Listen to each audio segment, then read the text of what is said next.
Hey guys, Joe here. Alright, today we're going to be going ahead and talking about how to choose troops and the sort of the differences between troops and what that kind of means. So there's three ways that I define a troop's role.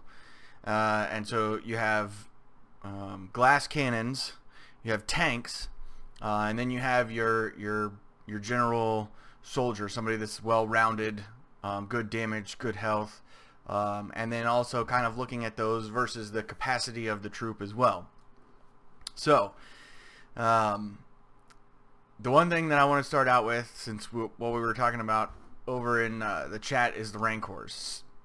The Rancors, they wind up, I mean, they're obviously way more of a tank character than they are a cannon character. They have way more health than they do damage, with the exception being the plain ordinary Rancor.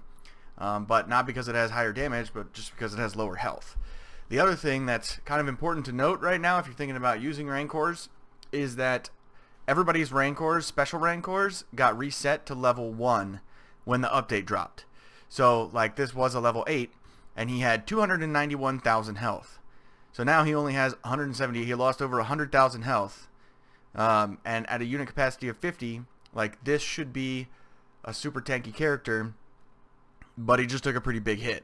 Now the damage for the Rancors is the same for all of them, and it's the same for all the levels too. The damage never changes. The only thing that changes is their health.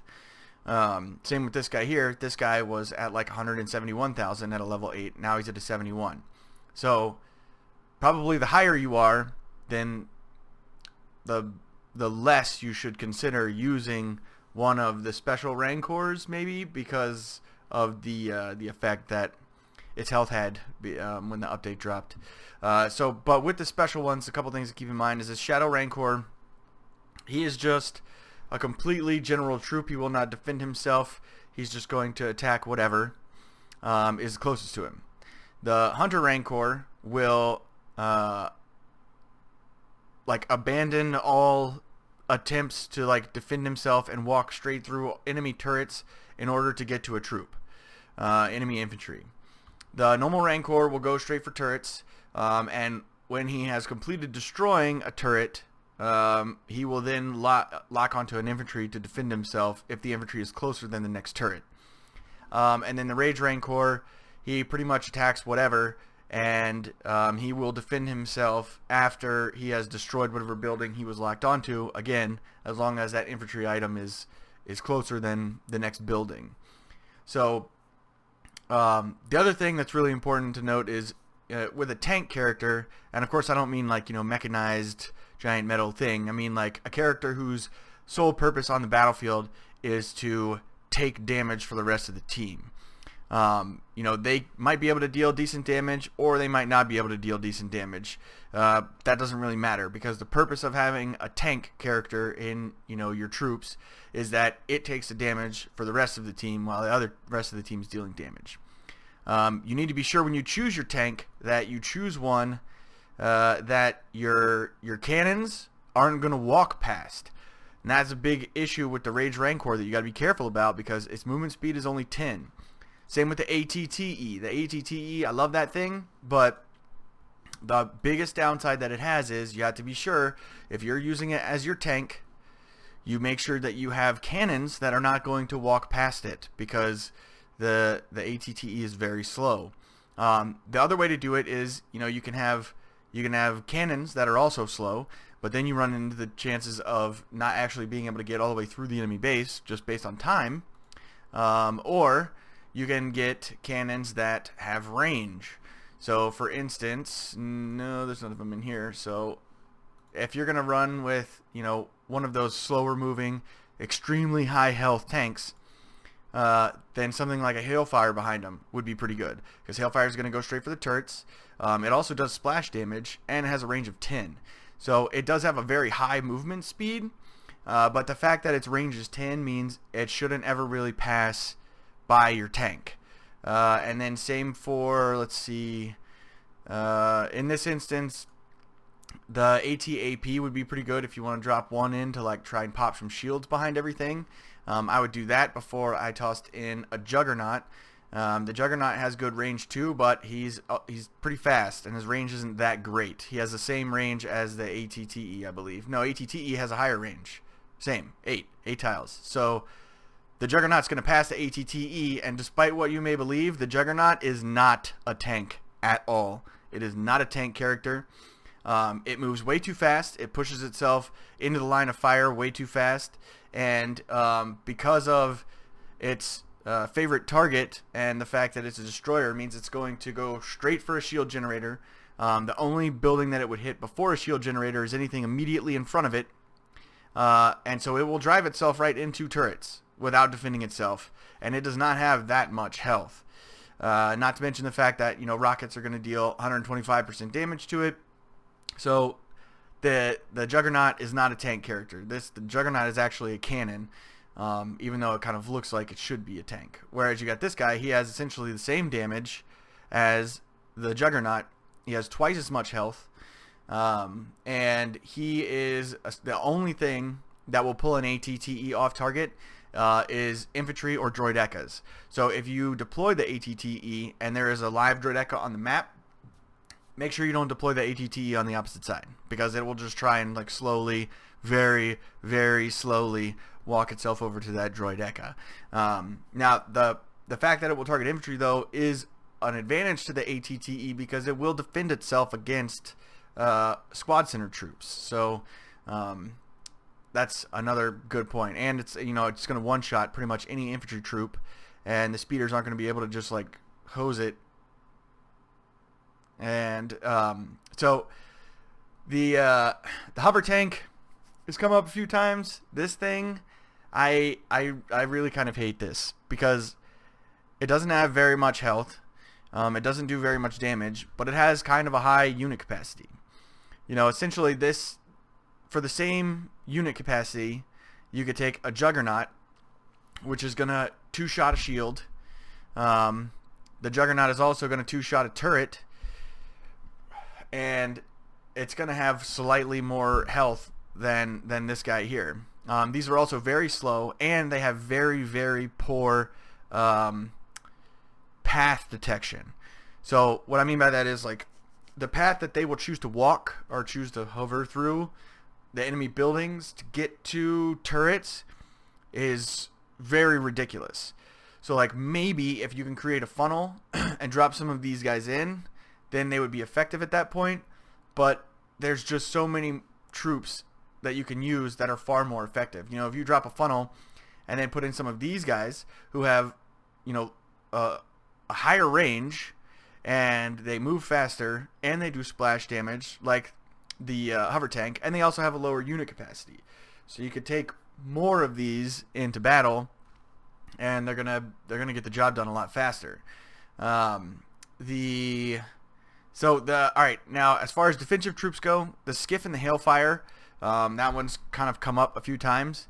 The Skiff, the big disadvantage that it has over the Hallfire is range, but the advantage that it has is that it has a little more health.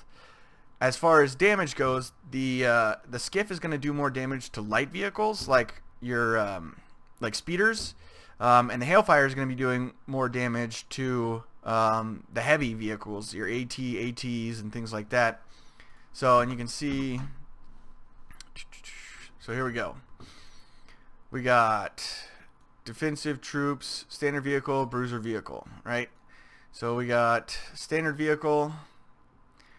You can see your Skiff is going to be doing the highest amount of damage, followed by the sniper actually, and then the cold Hallfire because it's got a bump. These are all level 8, but percentage wise they should all be in the same order. So your standard Hallfire is right here with the ATTE.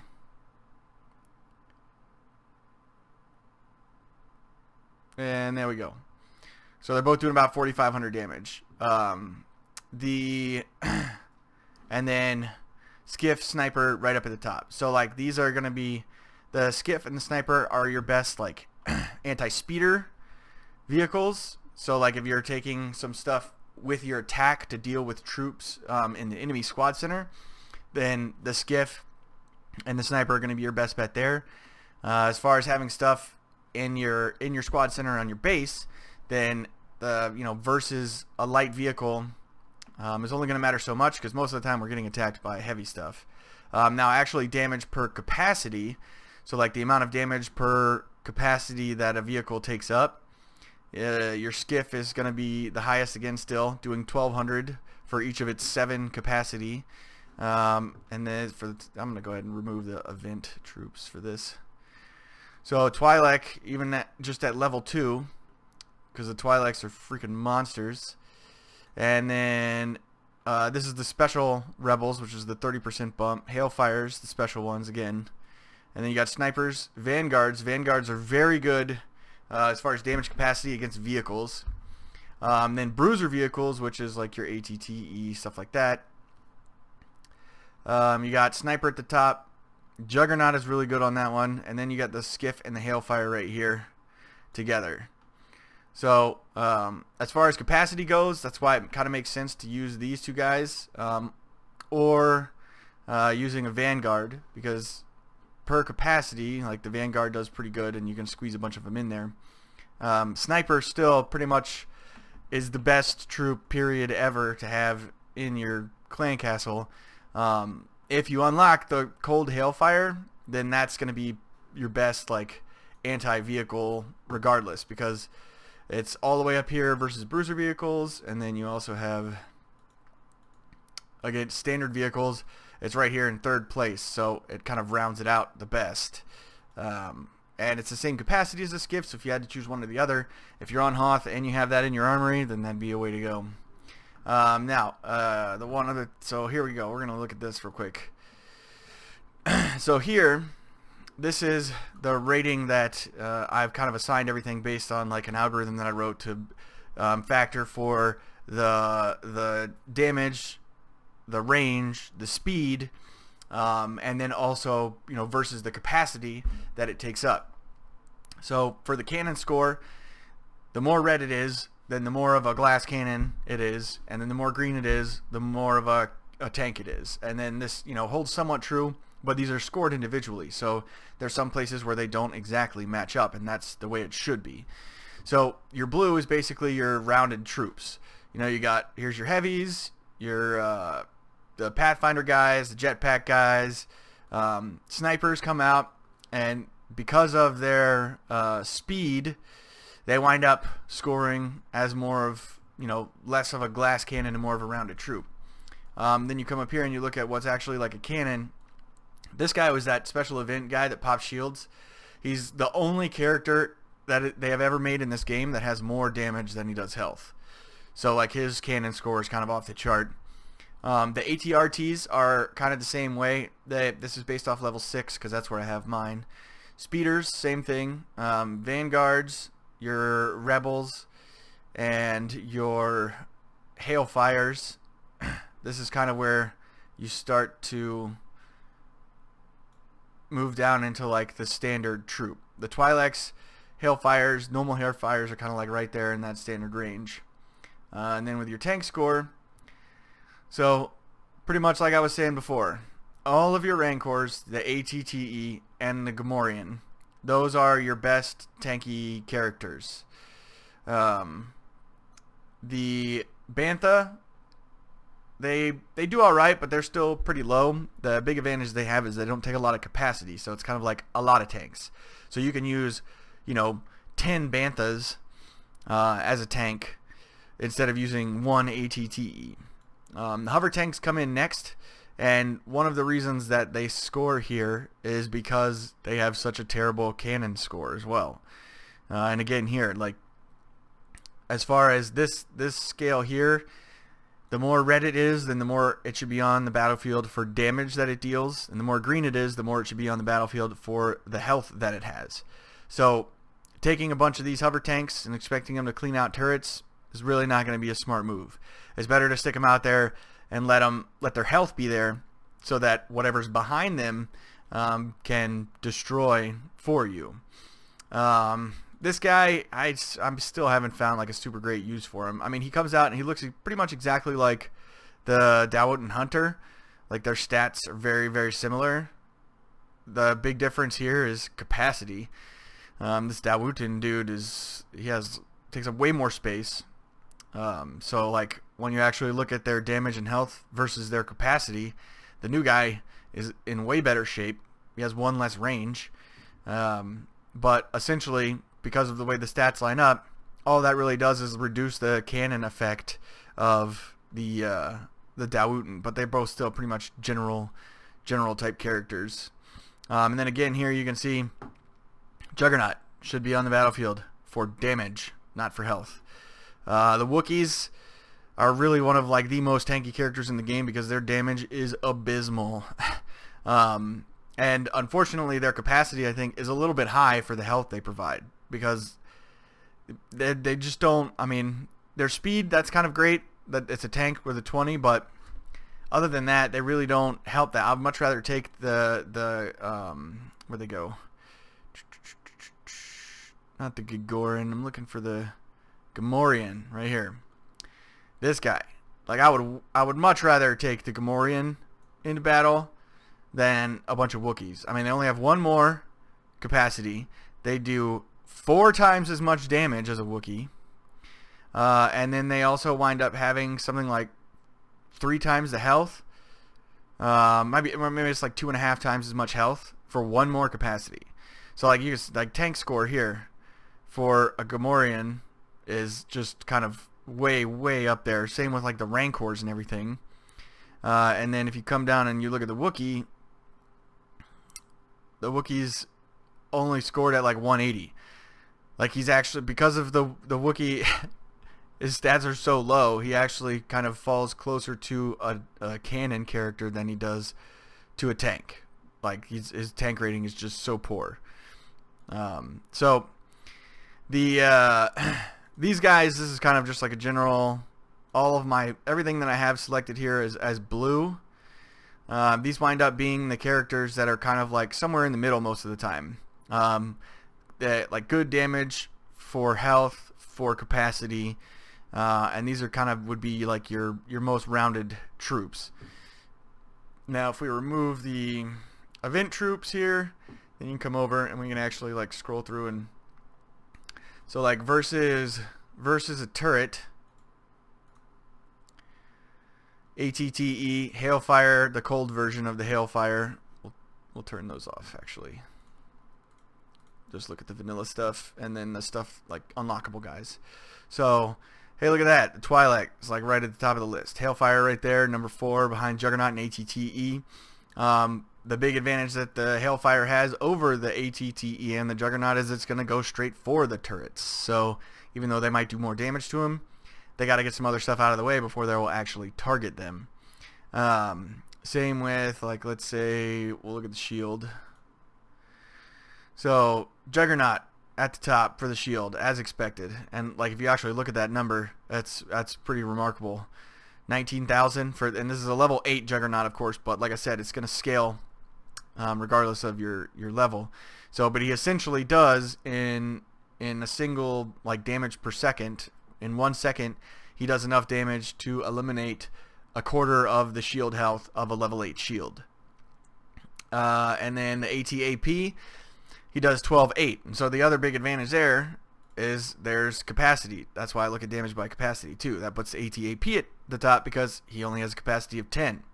And then Twi'leks, pretty much damage per capacity in almost any field. So like here we'll look at turret. Damage per capacity, Twi'leks at the top. HQ, damage per capacity. Twi'lek, number 2. Resources, damage per capacity. Twi'lek, number 3. Storage, damage per capacity. Twi'lek's number 3. The Twi'lek is the best troop in the game, like period. I pretty much use the Twi'lek as a mini tank. I'll drop a primary tank, and then I'll go through and I'll have my a couple anchors, which I'll usually use heavies for that, and then attach the healers to the anchor, and then spread out the rebels behind those, and then drop a group of Twi'leks down as a group of mini tanks somewhere up near the front. And I mean, the way that works out most of the time is just astounding. So I don't know if I have any of those left, any of those attacks left, maybe, yeah, here we go.